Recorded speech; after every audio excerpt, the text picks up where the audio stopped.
الإحصائيات بتقول إن جوجل بقاله كام سنة بيحتل المركز الأول كأكتر موقع بيتم زيارته في العالم وبفارق شاسع عن أقرب منافسيه، يعني مثلا لو استثنينا يوتيوب اللي هو أصلا بتاع جوجل برضه، فهنلاقي إن في شهر واحد بس في 2023 جوجل جاله 106 مليار زيارة، يعني 9 أضعاف تاني أقرب موقع ليه بعد يوتيوب واللي هو فيسبوك. فتقريبا أنا ممكن أتحداكم إن مفيش حد فينا مش بيفتح جوجل. بس هتعمل إيه بقى لو قلت لك إن جوجل مش بس محرك بحث، وإن في بعض الأسرار بعضها مسلي وبعضها مفيد كتير منكم ما يعرفش عنها؟ فخلينا ما نضيعش وقت كتير وندخل في الموضوع على طول. اسرار ما تعرفهاش عن جوجل، الجزء الاول. طيب، اول سر معانا، عارف ميزان الميه اللي هما بيستخدموه عشان يشوفوا بيه الاسطح متساويه ولا لا على السيراميك وعلى اي سطح عشان يشوفوه هل هو متساوي ولا لا؟ انت تقريبا ما بقتش محتاج تشتري ميزان ميه تاني، لان لو انت كتبت في جوجل بابل ليفل، جوجل هتفتح لك ميزان ميه على موبايلك مخصوص تقدر توزن بيه اي سطح من غير بقى ما تحتاج تشتري ميزان. انت موبايلك نفسه بقى ميزان ميه، حطه على اي سطح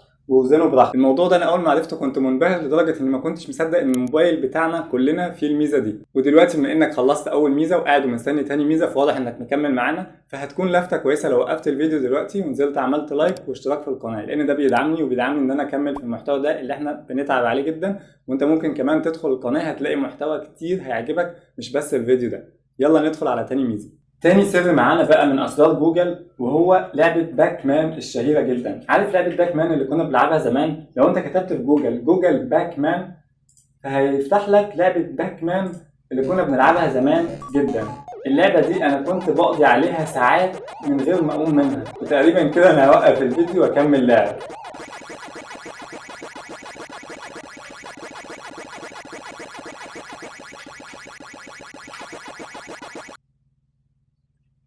كسبت. انا بقالي نص ساعه بلعب بس مش مهم، اللعبه حلوه فعلا.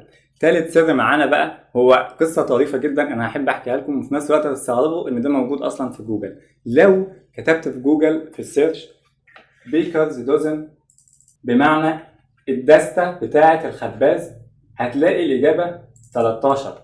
كلنا أصلا عارفين إن الدستة بيبقى عددها 12، أي دستة في أي حاجة عددها 12، فليه لو كتبنا بيكرز دوزن بيجي لنا الإجابة 13؟ الموضوع ده بقى قصة حقيقية. في العصور الوسطى كانت الحكومة بتلزم الخبازين بوزن معين لرغيف العيش، واللي كان بيجيب أقل من الوزن ده يبيع بيه كان بيتحاكم ويتسجن. فالخبازين حبوا يريحوا دماغهم، لان هم اكيد اصلا هيغلطوا، حتى لو هو مش حابب ينصب هو اكيد هيغلط. فبقوا يعملوا دستة العيش 13 رغيف مش 12 عشان يريحوا دماغهم ويخليهم في الامان ومحدش يقول لهم حاجه. وعشان كده جوجل لما بقيت تسالها بيكرز دوزن قد ايه بتقول لك ان هي 13 مش 12. رابع سر ما تعرفوش في جوجل، لو انت وصاحبك مثلا مش معاكم عمله وعاوزين تلعبوا ملك وكتابه عشان تشوفوا مثلا مين هيعمل حاجه، بس انتوا مش معاكم جنيه مثلا، انت ممكن تكتب في جوجل فليبا كوين، وجوجل هترمي لك هي عمله وتقول لك ملك ولا كتابه. مش بس كده، لو انتوا مثلا 6 وعاوزين برضو تختاروا ما بينكم عشوائي، فانت ممكن تكتب في جوجل سبينر، وجوجل هتفتح لك عجله تختار ما بينكم انتوا ال6. طب لو عاوز بقى تخلي الموضوع بروفيشنال اكتر باسمائكم مثلا، انت ممكن تكتب في جوجل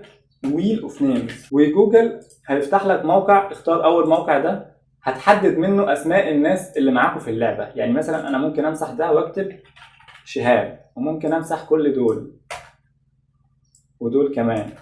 بقى عندي قرعه انا اقدر الفها واختار ما بيننا. الحمد لله الدور ما وقعش عليا، وبكده انتوا ما بقيتوش محتارين تعملوا قرعه ازاي وتختاروا مين في القرعه والحاجات اللي كنا بنحتار فيها كتير دي. خامس حاجه معانا انا بحب اعملها وانا فاضي، هو ان انا لو كتبت في جوجل دو ابارل رول، يعني لف زي البرميل، فجوجل فعلا هيلف زي البرميل بشكل طريف جدا. انا كل ما بكون فاضي بدخل العبها. هي ملهاش لازمه طبعا بس مسليه جدا، وده ياخدنا للحاجه المسليه اكتر، ان احنا لو فتحنا جوجل وكتبنا فيه سوبر ماريو بروس، ده سادس سر معانا، فهيفتح لنا صفحه عادي خالص فيها لعبه سوبر ماريو اللي كنا بنلعبها زمان. الطريف فيها بقى ان احنا لو دوسنا على رمز سوبر ماريو ده هيطلع لنا الصوت اللي كنا بنسمعه في سوبر ماريو. ده طبعا انا بحبه جدا عشان بيفكرني بذكريات كتير قديمه. لو بتحب الحاجات القديمه فانت ممكن تكتب في جوجل ان 1998 وتختار اول موقع، وهو هيفتح لك جوجل اللي انت عارفه خالص بس سنه 1998، ده اللي كان موجود وقتها. وممكن تبحث عادي خالص، الموقع شغال، يعني ممكن تبحث عن اللي انت عاوزه. فلو انت بتحب الحاجات القديمه اعتقد منظر جوجل ده هتتبسط منه جدا. في كلمه في الانجليزي اسمها recursion، وهي معناها تكرار الاشياء بنفس الطريقه. لو انت كتبت في جوجل كلمة ريكيرجن وكتبتها صح جدا، جوجل هيسألك هل تقصد ريكيرجن، اللي هي اصلا جوجل بيكتبها لنا لما نكون كاتبين كلمة غلط، بس هو قصده عشان يكرر لك الاشياء بنفس الطريقة. لو نفسك تسمع صوت حيوان معين فانت مش شرط تبحث عن يوتيوب مثلا، انت ممكن تكتب في جوجل نفسه ساوند اوف دوج مثلا، وجوجل هيجيب لك صوت الكلب تسمعه. وهكذا مع اي حيوان تاني انت عاوزه. يعني مثلا لو سمعنا صوت القط، صوت الارنب، صوت الخروف، وهكذا. اللي مش شغال فيه بقى ان انا بكتب صوت صاحبي ما بيجيبهوش، مش عارف ده غلط من جوجل ولا فيه ايه. بس احنا كده خلصنا فيديو النهارده، بس طبعا الاسرار لسه ما خلصتش، فلو عجبكم الموضوع قولوا لي في الكومنتات عشان اكمل باقي السلسله بسرعه. ولو عجبك الفيديو اعمل لايك واشترك في القناه، وقولوا لي في الكومنتات كنتوا عارفين كام سر من الاسرار اللي احنا قلناها النهارده. بس اشوفكم الفيديو الجاي، سلام.